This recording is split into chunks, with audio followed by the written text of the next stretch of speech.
Alhamdulillahilladzi arsala rasulahu bil huda wa dinil haq wa asyhadu anna Muhammadan abduhu wa rasuluh alladzi la nabiyya ba'dah. Wa usalli wa usallimu ala sayyidil awwalin wal akhirin nabiyina Muhammadin wa ala alihi wa ashabihi wa man ihtada bihadihi wa sanna bi sunnatihi ila yaumiddin. Amma ba'du, alhamdulillah wa sekalian, kita kembali berjumpa insyaallah di pertemuan yang pertama untuk mengkaji program baru ya, yaitu ilmu balaghah dan sentuhan kebahasaan Al-Quran.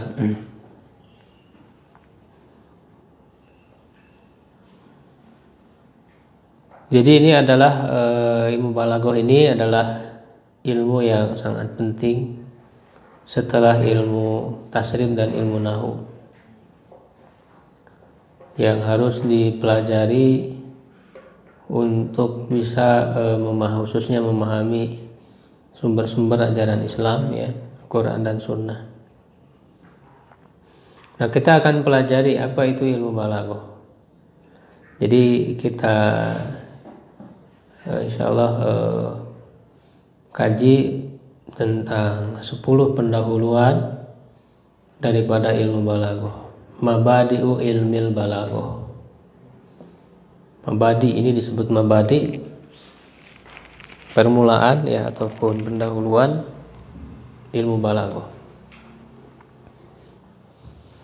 di mana sebuah ilmu tidak dianggap kokoh ya sebelum memenuhi 10 mabadi, seperti yang dikatakan oleh para ulama ya. Di antaranya misalnya As-Subban yang mengatakan dalam baitnya, mabadi'u kulli fannin asyrah al-hadu wal mawdu'u thumma samarah.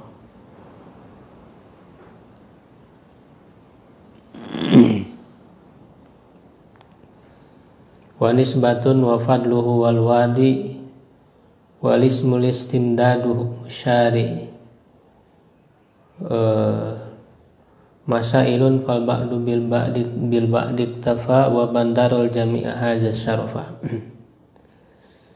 Jadi kata As-Subban boleh mengatakan bahwa mabadi'u kulli fannin asyrah, pendahuluan setiap disiplin ilmu itu ada 10 yang harus dipenuhi terlebih dahulu. Ya, yang pertama adalah al-haddu, definisi, ta'rifnya al-haddu. Wal maudu'u. Nah, ini nanti urutannya kita sesuaikan dengan bait tadi ya, urutan pembahasannya. Al-haddu definisi, wal maudu'u objek ilmunya yang dibahas itu apa? Maudu'. Tsumma tsamarah, kemudian buah, maksudnya manfaat. Manfaat ilmu itu apa? Manfaatnya. Wa nisbatun. Nah, nisbatun artinya hubungan dengan ilmu lainnya. Hubungannya bagaimana? Kaitannya. Karena ilmu itu satu sama lain saling berhubungan, saling berkaitan. Sehingga kita mengetahui posisi ilmu ini ada di mana.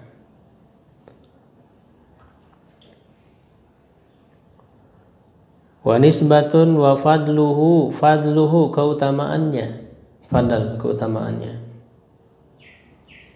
wal wadi' dan peletaknya, peletak ilmu ini siapa, yang meletakkan ilmu ini, ulamanya siapa ya. Wa nisbatun wa fadluhu wal wadi' wal ismul istimdadu hukmu syari. Ya, berikutnya ismu nama ilmu ini apa namanya, diberi nama apa ilmu ini. Al-istimdad, pengambilan ilmu ini dari mana. Jadi bahan-bahan dasar ya, yang menyusun ilmu ini apa aja. Sumber pengambilan ilmunya. Hukum syari, hukum syariatnya, jadi hukum mempelajarinya bagaimana.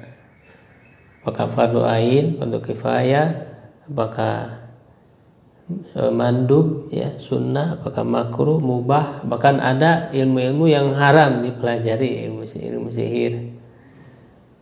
Ya, jadi hukum secara syariatnya bagaimana? Lalu yang terakhir wa masailun fal ba'du bil ba'di tafa. Masail, permasalahan yang dibahas dalam ilmu itu apa saja? Satu sama lain mencukupi. Siapa yang menempuh semuanya, wa mendaral jami'ah hadza syarafa, maka layaklah dia menyandang kemuliaan. Begitu. Nah, kita bahas satu persatu 10 muqaddimah atau mabadi ilmu ini. At-ta'rif yang pertama adalah definisi.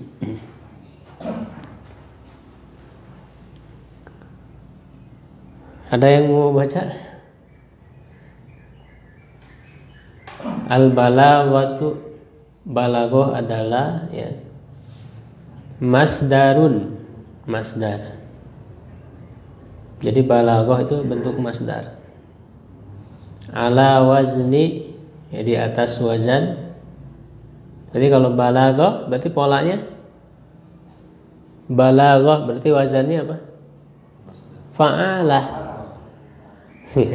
Ala wazni fa'alah, fa'alatin, balaghah, fa'alah.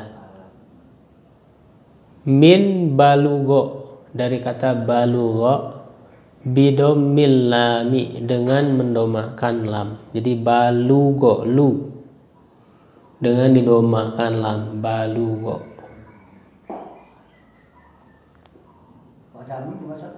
Bidomil lami, dengan mendomakan lam. Ka fakuha, seperti fakuha. Jadi kayak balugho, ya belugu balagotan. Fakuha yafkuhu fikhan. Lidilalati, untuk menunjukkan, alas sajiyati, ya, kepada keahlian, kepada keahlian.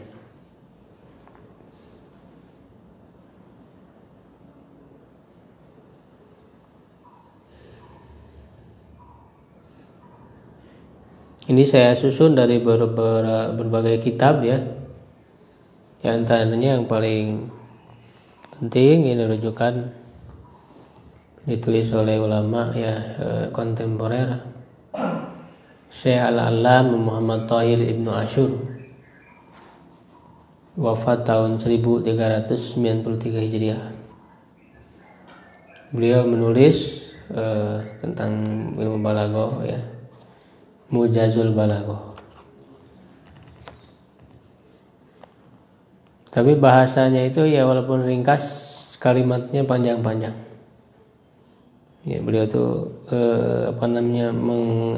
merangkai kata itu sangat panjang,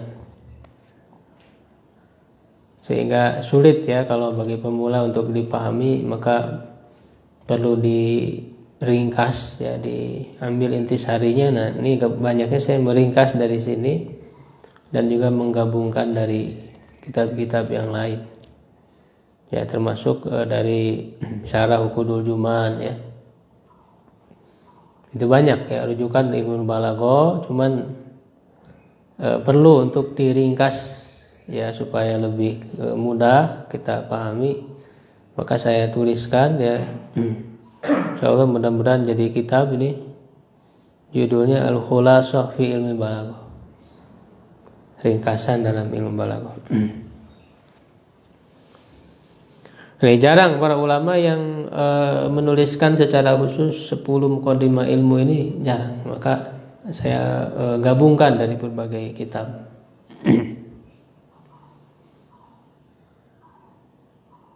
Jadi balaghah itu berasal dari kata balugho, faula, ya. Nah, wazan bab faula, ya, itu biasanya untuk menunjukkan kepada keahlian. keahlian dalam satu bidang ilmu tertentu. Misalnya kalau balugho berarti maknanya adalah seseorang telah menjadi ahli dalam ilmu balagho. Sama seperti halnya faquha, berarti seseorang telah ahli dalam ilmu fikih. Makanya isim fa'ilnya itu faqihun. Faqih itu ahli fikih. Dari kata faquha yaquhu. Ya, begitu juga balugha baligun. Seorang itu balig artinya ahli, sudah menjadi ahli dalam ilmu balagho. Jadi balagho itu fiilnya balugha. Ya belugu balagotan, menunjukkan keahlian. Nah, lalu diambil dari kata apa? Mushtaqun, ya diambil dari kata min, ya dari balagha bil fathil lami, dengan memfathahkan lam. Bulugon, ya masdarnya bulugon. Bimaknal wusuli, dengan makna usul sampai, wal intihai, dan berakhir,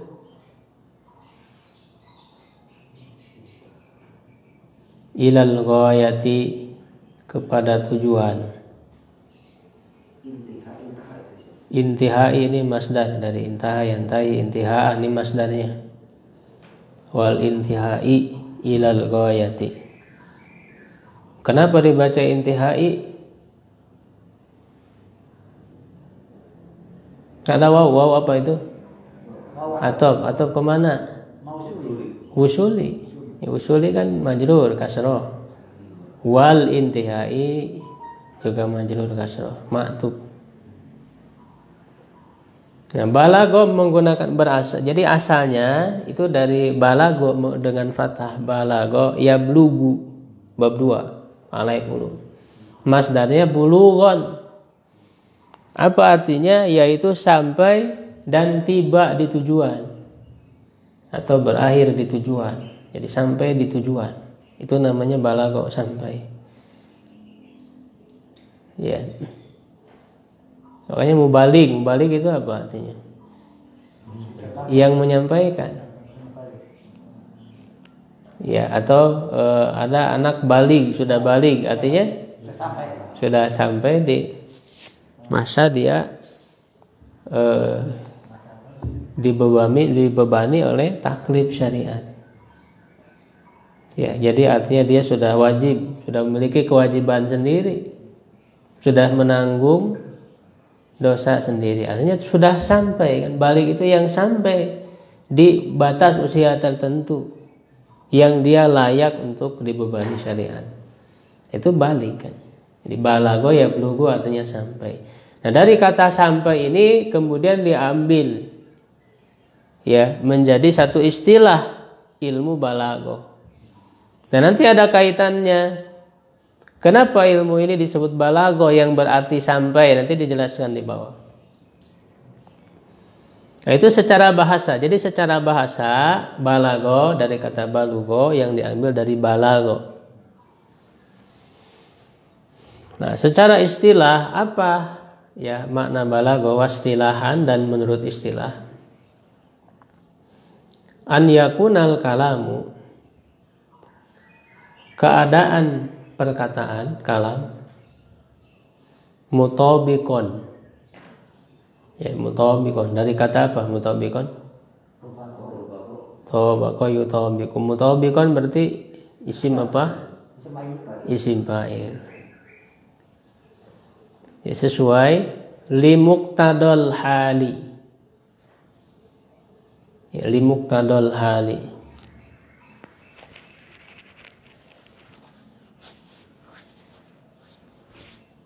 Nah, kalau diartikan li kan untuk, ya, tapi kalau sesuai berarti dengan, ya, kalau bahasa kita. Sesuai dengan tuntutan keadaan.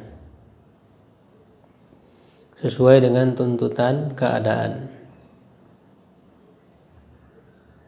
Ma'a fasahatihi, ya disertai dengan kefasihannya.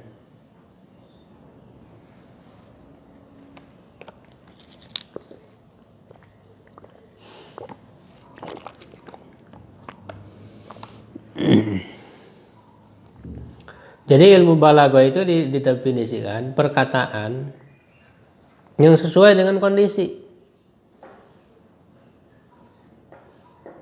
Ya, sesuai dengan kondisi pendengarnya. Bagaimana perkataan yang kita sampaikan disesuaikan dengan kondisi pendengarnya. Nanti akan dicontohkan. Misalnya berbicara kepada orang yang cerdas dengan berbicara kepada orang yang bodoh kan beda. Ya kan? Kalau berbicara kepada orang yang cerdas, kata-kata yang ringkas saja dia sudah paham. Bahkan dengan bahasa isyarat sudah paham. Dengan isyarat. Orang yang cerdas. Tapi kalau orang yang bodoh, itu kan perlu diperjelas, diperpanjang gitu kan pembicaraannya supaya dia paham. Nah, itu artinya kita menyesuaikan perkataan kita dengan lawan bicara kita. Ya. Nah, kita menyesuaikan dengan kondisinya agar bisa sampai nanti kaitannya dengan balaghah, agar bisa sampai pesannya kepada dia. Ya kan? Nah, itu namanya balaghah.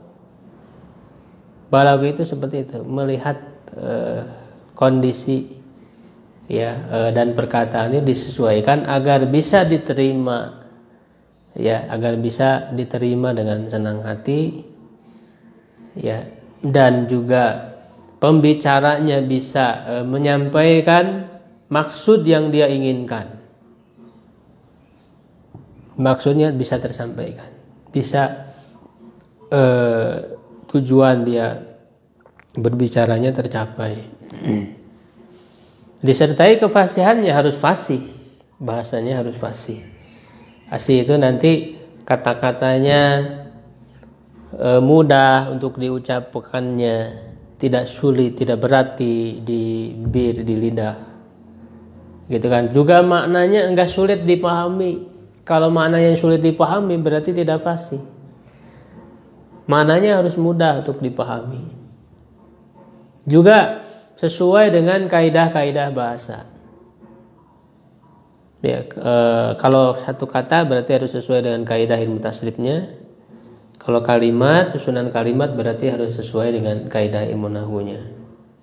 Kalau tidak sesuai, berlawanan dengan kaidah ilmu tasrif, dengan kaidah ilmu nahwu, berarti itu tidak fasih.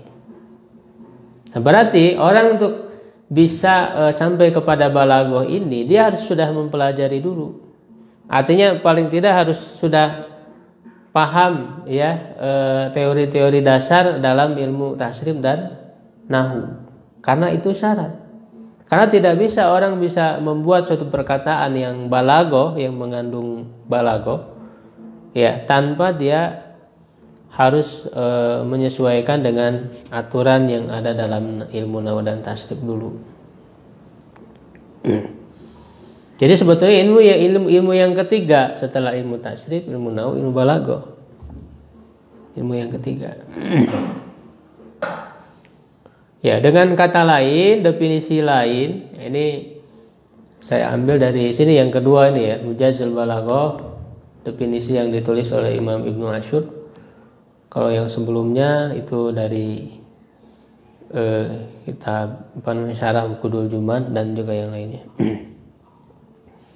Ibnu Asyur mendefinisikan ilmu balaghah itu wa huwa al-ilmu bil qawaid. Ilmu ya mengetahui kaidah-kaidah allati biha yu'rafu, yang dengan kaidah itu bisa diketahui ada'u jami'il muradi, menunaikan, ada'u itu menunaikan, jami'i apa jami'i, seluruh, murad maksud.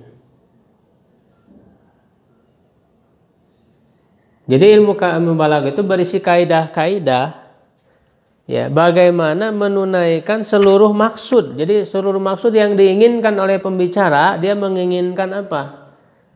Dalam perkataannya dia menginginkan apa? Maksud dia apa? Nah, maka di dalam balaghah ada kaidah-kaidahnya bagaimana cara membuat perkataannya itu. Ya, agar maksud yang diinginkan itu sampai. Dan tidak bikalamin zi asalibin, dengan perkataan yang mempunyai uslub itu gaya bahasa, gaya ungkapan. Jadi maksudnya adalah model gitu ya, model-model perkataannya seperti apa, gaya bahasa ya disebutnya. Khosatin yang khusus, wadihatin yang jelas.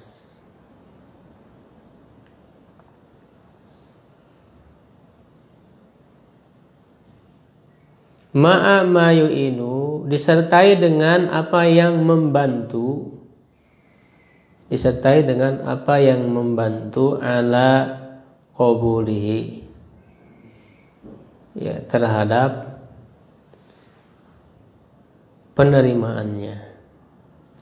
Jadi membantu untuk bisa diterima oleh pendengar.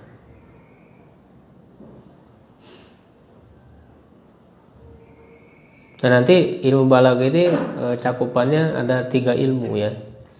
Jadi dari definisi ini nanti akan diambil ada 3 ilmu yang dibahas dalam ilmu balaghah itu.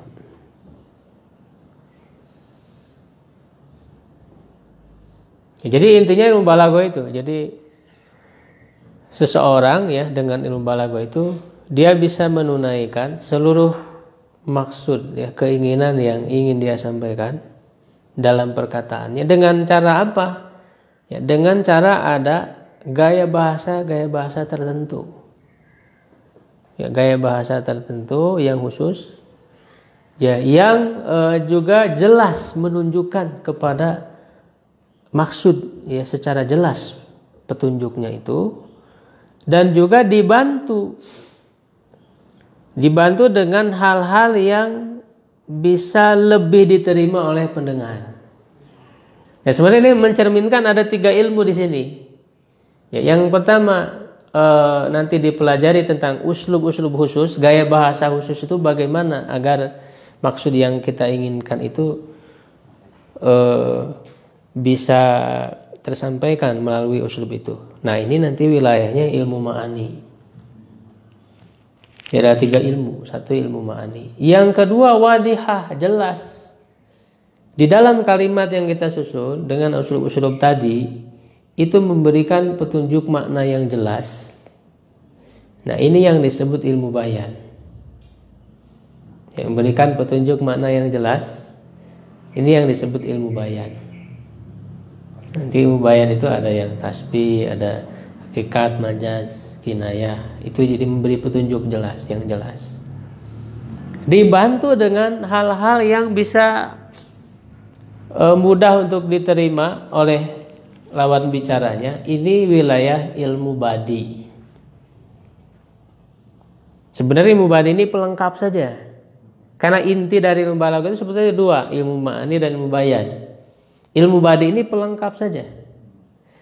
Ya, pelengkap untuk memperindah. Maka nanti isi dari ilmu badi itu muhassinat, yang memperindah, baik memperindah dari sisi lafadznya atau memperindah dari sisi maknanya. Itu memperindah saja. Karena dengan memperindah kata-kata, kalimat, itu bisa membantu orang bisa nerima pesan itu. Bagus gitu. Bahasanya jadi terdengar bagus. Jadi orang mudah untuk menerima. Misalnya dari sisi memperindah lafaz itu kan bunyi akhirnya sama. Ya, itu disebutnya saja nanti. Saja. Ya, qul a'udzu birabbin nas, malikin nas, ilahin nasin, semua. Itu kan untuk memperindah lafaz.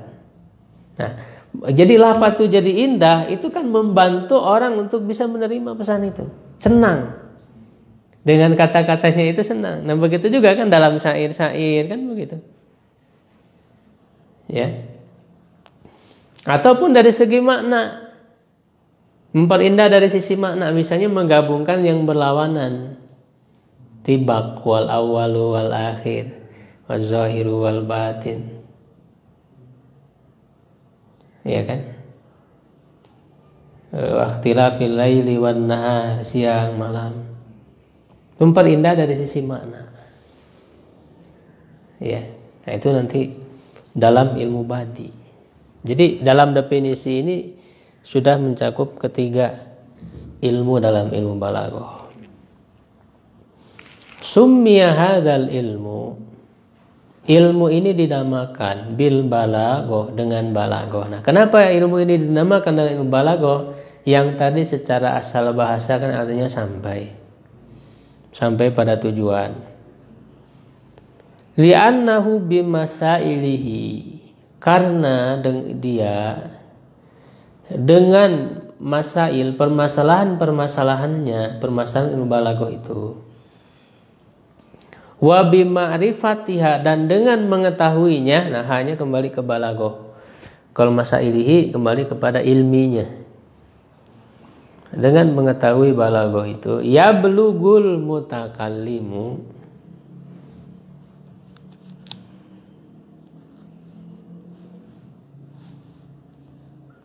seorang pembicara bisa sampai gitu ya. Jadi dengan ilmu balaghah itu seorang pembicara bisa sampai, karena balaghah ya belum tadi sampai ilal ifsah, ya, kepada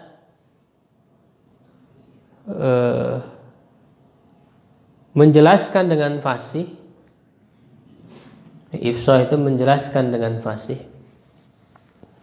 An jami'i muradihi, dari seluruh maksud ya yang dia inginkan. Bikalamin sahlin, dengan perkataan yang mudah. Wadihin, yang jelas. Wa mustamilin, dan mencakup. Mustamilin isim apa? Sigotnya sampai isim fa'il dari istamala yastamilu, istimalan mustamilu, yang mencakup alama yu'inu, atas apa yang membantu, ala qabulis sami, atas penerimaan pendengar, lahu, kepadanya.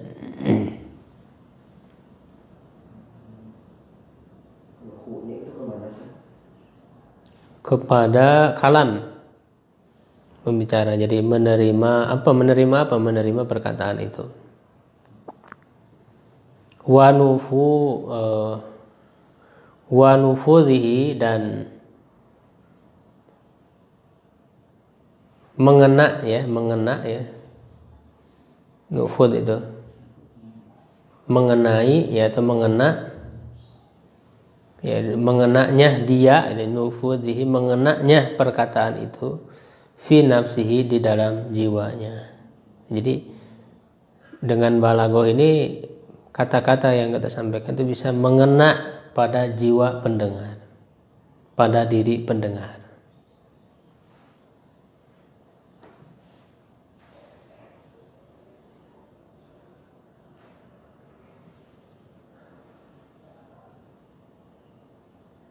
Jadi kalau dengan ilmu tasrif itu kita bisa menyusun kata dengan benar.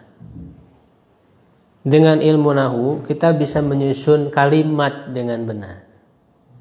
Dengan ilmu balaghah tidak hanya sekedar benar, ya, tapi kita bisa menyusun kalimat dengan benar, indah, dan efektif. Jadi itu bedanya.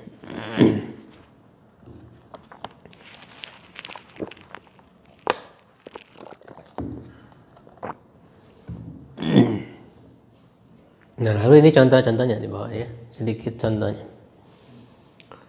Kama idza aradta, ini juga saya ambil di sini, ini panjang, contohnya saya ringkas. Kama idza aradta, sebagaimana apabila kamu menginginkan. Antukhbiro, untuk memberitahukan, dari ahbaro yukhbiru, ya antukhbiro, untuk memberitahukan. Huduro, ya huduro jadi apa? Dibaca mansub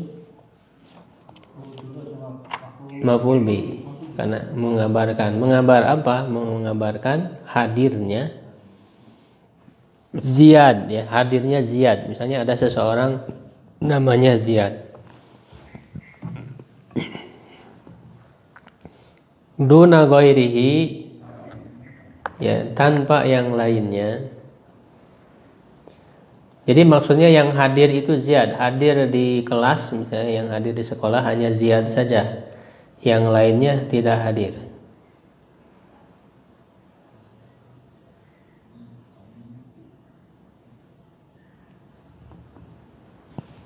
Minat talamid, dari murid-murid yang lain. Bikalamin, dengan perkataan. Muaddi, ya yang dapat menunaikan atau yang dapat menghantarkan. Ila jami'il muradi, kepada seluruh maksud yang diinginkan. Wasahlin, dan mudah. Nah, kalau orang ini, sebelum ke contoh ini, fataqul ma hadaru ila Ziyad, ini kan kata dalam ilmu balaghahnya seperti ini dibuatnya. Nah, kalau orang tidak tahu cara membuat seperti ini, misalnya dia ingin mengabarkan, memberitahukan bahwa yang hadir ke sekolah itu Ziyad saja. Nah, kalau tidak tahu, dia mengatakan hadoro Ziyad. Ziyad telah hadir. Dia mengatakan Ziyad tidak hadir. Ya, apakah dengan mengatakan Ziyad telah hadir itu bisa sudah dipahami yang lainnya juga tidak, yang lainnya itu otomatis tidak hadir? Belum. Karena dia hanya menyebutkan Ziyad telah hadir. Yang lainnya kan bisa hadir, bisa tidak. Belum menunjukkan makna tidak hadirnya yang lain. Kalau dikatakan Ziyad telah hadir, bisa saja Ali gitu kan, Muhammad, Zaid, ya kan, itu hadir juga. Dia hanya menyebutkan Ziyad hadir. Ya.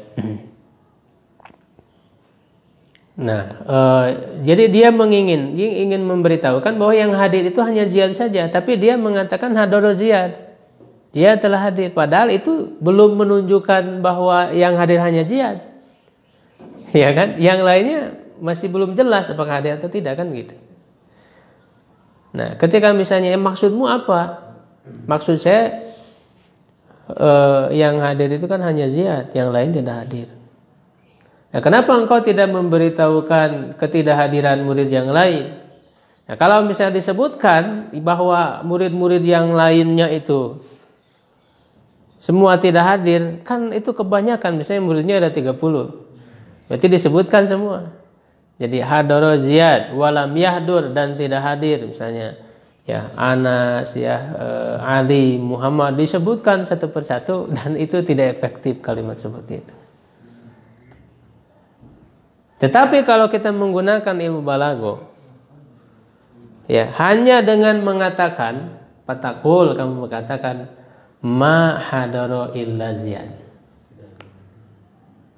ya tidak ada yang hadir kecuali Ziyad, sudah cukup.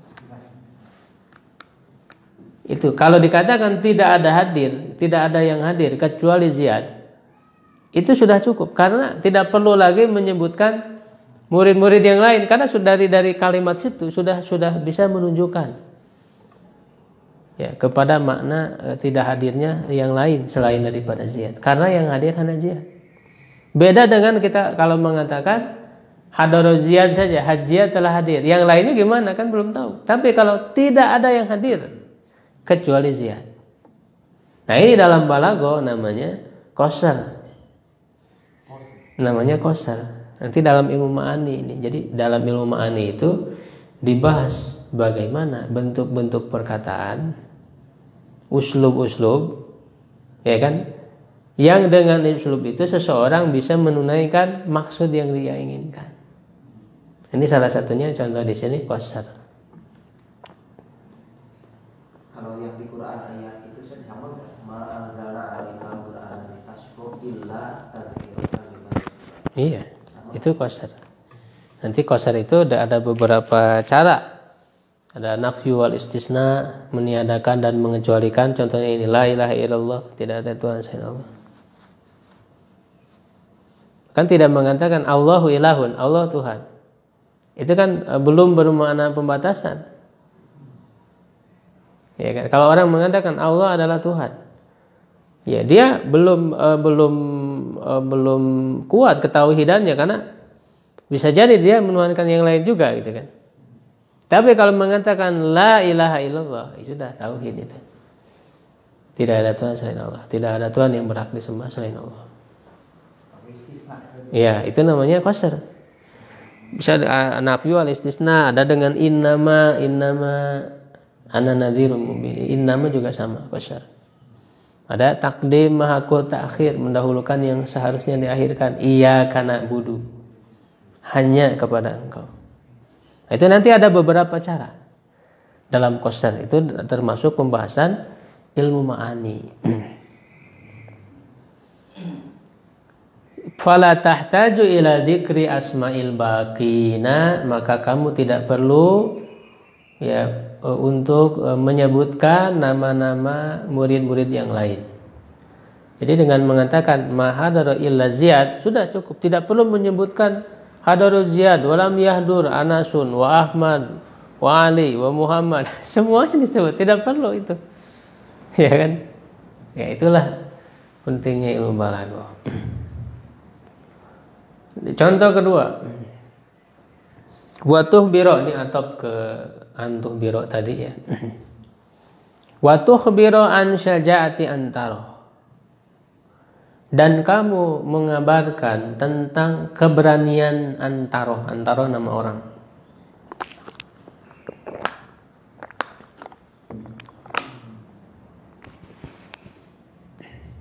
Bikalamin muaddi, dengan perkataan yang bisa mengantarkan ila jami'il muradi, kepada seluruh maksud yang diinginkan. Wa wadihi dilalati alaihi, dan jelasnya petunjuk kepadanya. Fataqul, maka kamu mengatakan. Nah, kalau orang belum tahu ilmu balaghah, dia ingin mengabarkan seseorang yang bernama Antaro ini, dia seorang pemberani. Kalau dia belum belajar ilmu balaghah, belum tahu cara bagaimana membuat ilmu balaghah, ya bisa saja dia mengatakan, ya misalnya di sini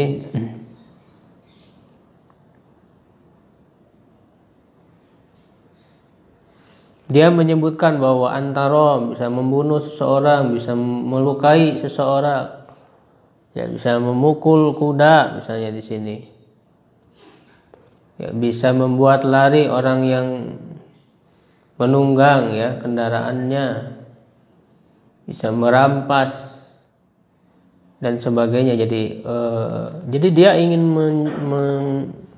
menyebutkan tentang keberanian Antaro dengan menyebutkan sifat-sifatnya yang banyak, dan itu tidak efektif, ya kan? Antaro dia bisa memukul ini, memukul itu, gitu ya. Dia masuk ke dalam barisan musuh dan sebagainya. Itu kalau disebutkan sifat-sifat yang menunjukkan keberanian yang banyak itu kan tidak efektif.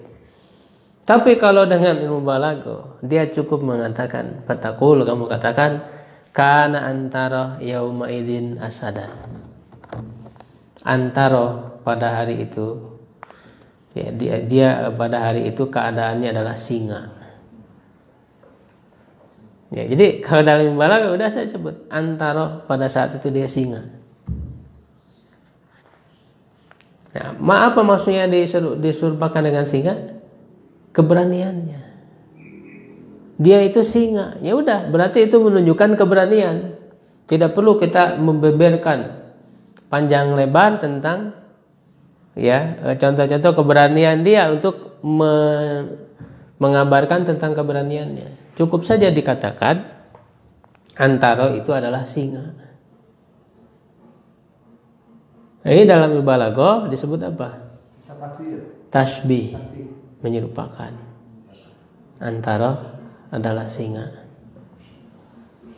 Fala tahtaju ila dzikri af'alihi, kamu tidak perlu menyebutkan perbuatan-perbuatannya adalati yang menunjukkan ala syaja'atihi, kepada keberaniannya.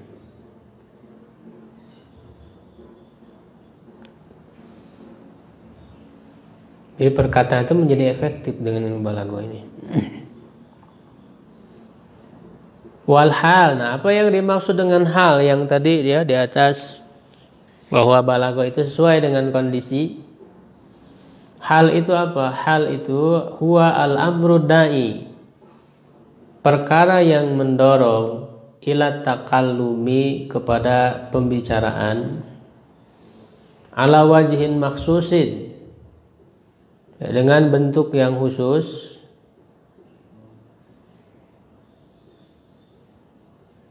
wa muqtadahu, dan tuntutan kondisi itu yakhtalifu, berbeda, bihasbi, sesuai, ikhtilafi, perbedaan, maqamatil kalami,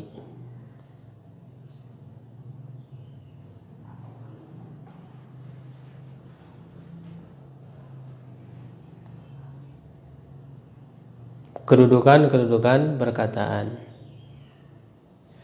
atau posisi perkataan. Jadi perkataannya disesuaikan dengan kondisi. Nah, kondisi itu berbeda-beda, menuntut kepada perkataan yang berbeda-beda pula, sesuai dengan makomnya,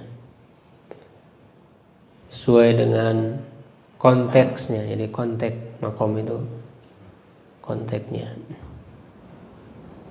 Fa inna maqamat tankir, sesungguhnya makom. Nah, nanti dalam perkataan ini ada makom-makomnya, dan ini juga merupakan wilayah pembahasan ilmu ma'ani.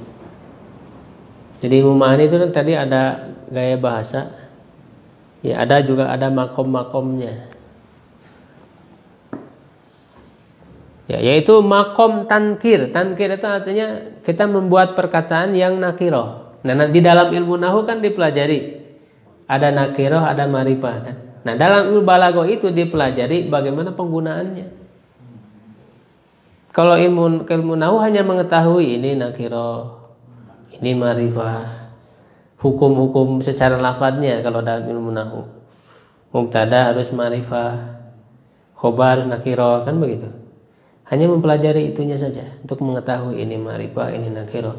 Dalam ilmu balaghah penggunaannya bagaimana? Kapan kita harus membuat ma'rifah? Kapan kita harus membuat nakirah? Nah, itu dalam ilmu balaghah. Nah, jadi makom nakirah berbeda dengan makom ma'rifah. Beda makomnya.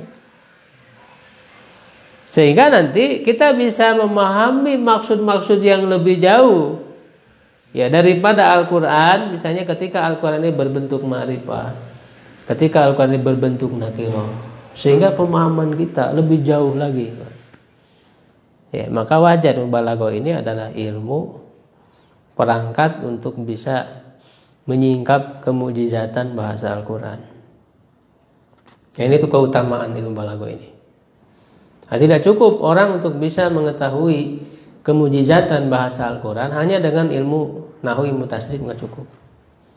Kan diperlukan ilmu balaghah. Karena dengan ilmu balaghah itu bisa sampai kepada maksud-maksud yang jauh, yang mendalam daripada Al-Quran. Kenapa ini nakirah? Kenapa ini ma'rifah?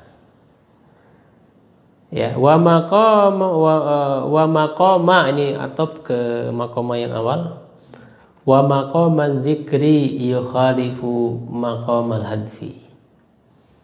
Ya, makom penyebutan berbeda dengan makom tidak disebutkan. Jadi kapan misalnya fa'ilnya disebutkan, kapan tidak disebutkan, dan kenapa? Itu dalam balaghah dipelajari. Kenapa fa'il disebutkan? Kenapa fa'ilnya tidak disebutkan?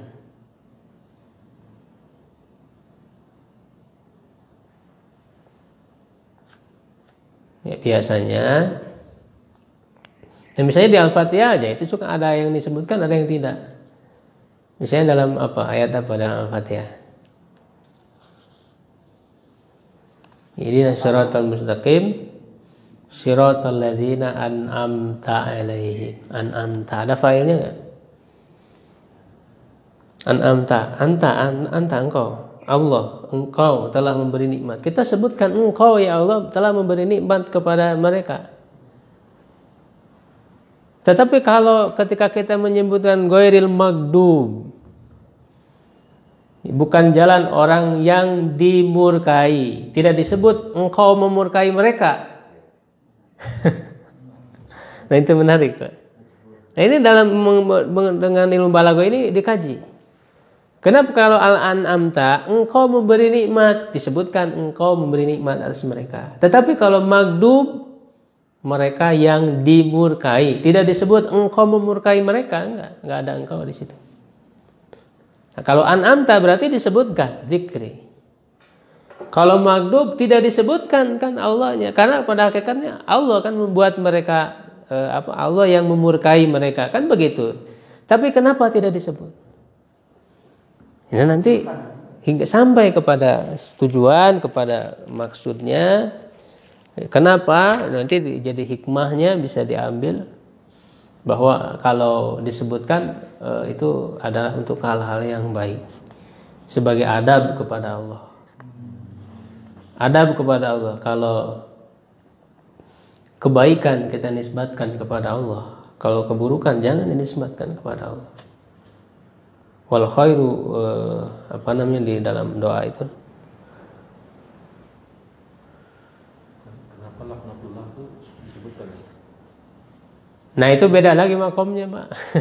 Ini makom di Al-Fatihah, nanti juga harus dilihat konteks pembicaraannya. Kalau di sini kan di awal Allah menyebutkan tentang Bismillahirrahmanirrahim, tentang kasih sayang Allah.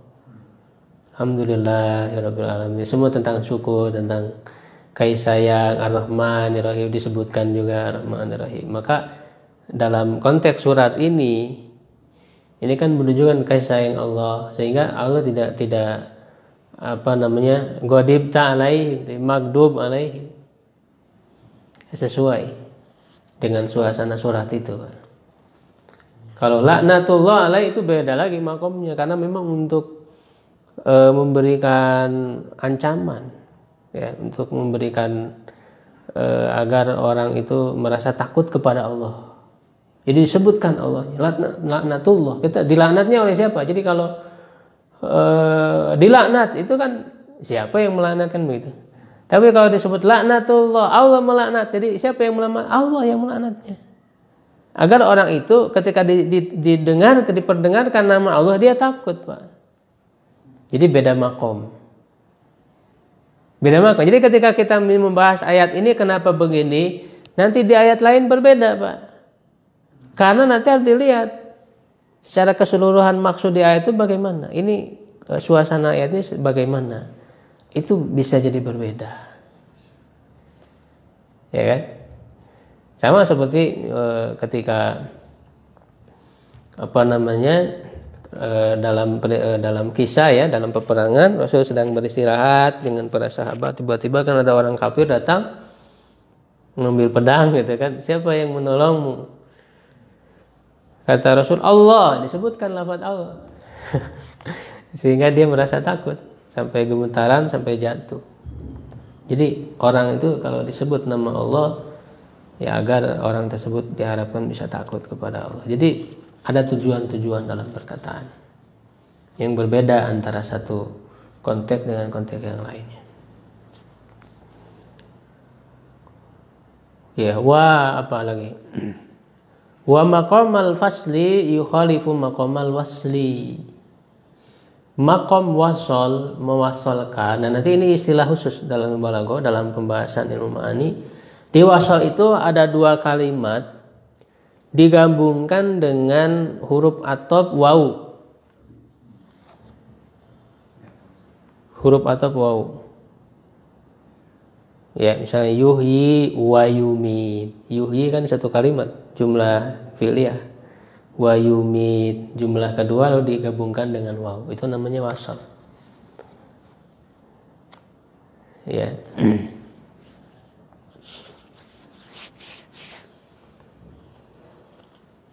Innal abrara lafi naim wa innal fujjara lafi. Ada wawunya enggak di tengahnya? Ada, itu namanya wasal. Kalau tidak ada wawu namanya fasal. Ya, misalnya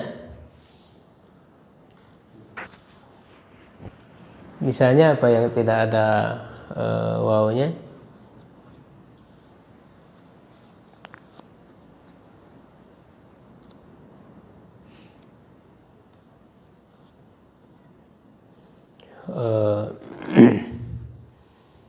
Yudabbirul amra yufassilul ayat.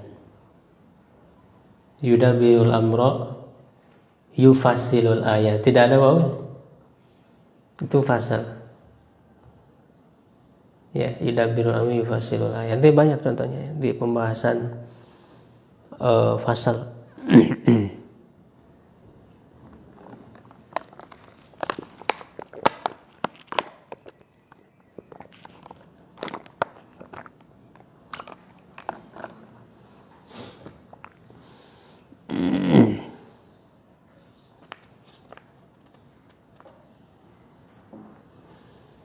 Jadi kisah Fir'aun ya apa?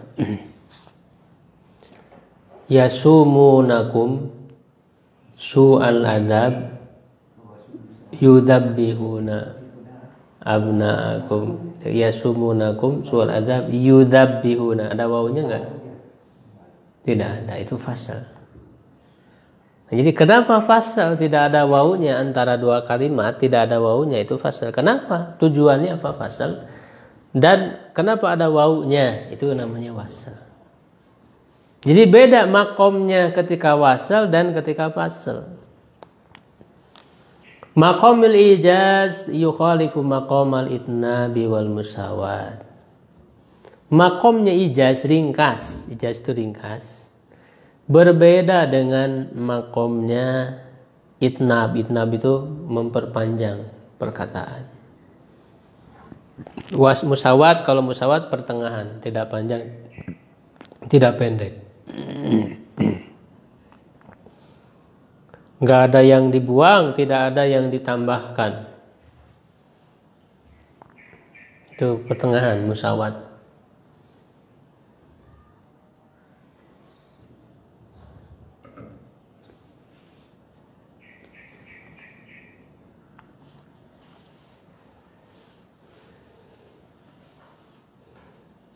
Jadi kapan perkataan itu harus diringkas? Kapan harus diperpanjang? Ketika misalnya momennya itu sebentar ringkas, ya maka harus dibuat ijaz. Harus dibuat ringkas. Seperti khutbah Jumat kan ringkas ya. Itu berarti pakai ijaz. Jadi kalau dalam pengajian yang perlu penjelasan ya berarti itnab. Ya, jadi menyesuaikan dengan kondisi. Ya, ketika apa namanya, event-event yang momen-momen yang memang harus ringkas, harus diringkas. Harus dipanjangkan, harus dipanjangkan. Itu itnab berarti kalau dipanjangkan. Kalau pertengahan namanya musawat. Di Al-Quran juga ada yang ringkas, ada yang diperpanjang karena memiliki maksud-maksud tertentu. Misalnya ketika menceritakan kisah Fir'aun di surat An-Nazi'at itu kan ringkas sekali, cepat. Gitu.